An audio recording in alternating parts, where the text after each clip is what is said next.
Përshëndetje dhe mirë se erdhët në Gatuaj edhe ti. Sot kam menduar të ndaj me ju recetën e kulacit. Kjo është një recetë e përdorur në familjen time, mund të me breza. Të paktën unë kam parë gjyshen time, kam parë nënën time që e ka përdorur dhe tashmë dhe unë, dhe është ndoshta receta që më pëlqen më tepër kur e gatuaj me lëngun e kaposhit apo të pulës vitit të ri. Ingredientet e përbërës janë të thjeshtë që dhe shikojmë, i gjejmë në çdo kuzhinë dhe nuk janë të shumë në numër, janë shumë pak. Kam marrë 1 kilogram miell dhe në të kam shtuar 1 lugë gjel e krip. Tani, së bashku kam sode buke dhe pluhur pjekës. Çdo njëra nga ato me nga 1 lugë çaj. Pra, pasi shtuam 1 lugë gjel e krip tek masa e miellit, 1 kilogram miell, do të vazhdojmë të shtojmë pluhurin pjekës, 1 lugë çaj dhe sodën e bukës po ashtu 1 lugë çaj.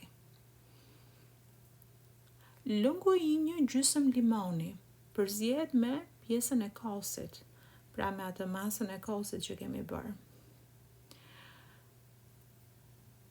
Gjithsej du të ketë qenë gati gjysmë kilogram kos, por unë e kam shtuar si thash me pak ujë, diku tek 1 gjysmë gote ujë, 1 gjysmë gote të vogël ujë, rreth 50 ml, për ta bërë më të lëngshëm, më të kullueshëm.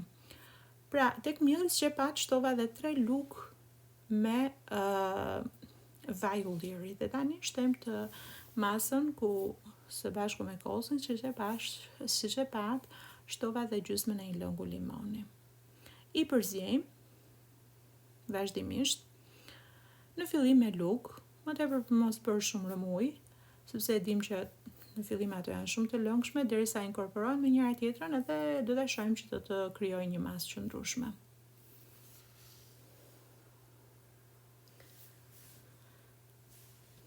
Vazhdojmë t'i përziejmë dhe patjetër që do të arrijmë në një pikë të pashmangshme, duam apo s'duam, ku do të përdorim duart. Dhe kjo është, si me thënë, me mira.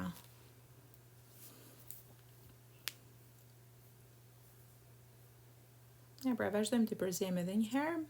Unë kam shtuar edhe pak nga ajo pjesa që kishte mbetur e kosit në fund të enës.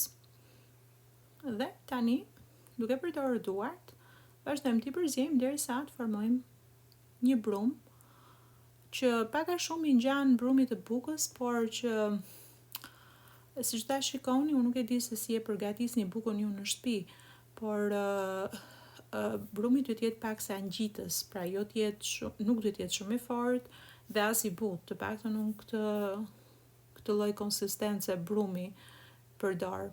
Siç e pat, kam treguar që kam bërë gati edhe një monedh leku, e cila do ta përdor ke brumi, dhe kjo është një tradite e familjes time. Të paktën kështu është përdorur në shtëpinë time. Monedha e lekut është mbështjell me një qese kuzhine, e cila është qese që mund gatuhet, jo rrezikshme për të rënë në kontakt me nxehtësi.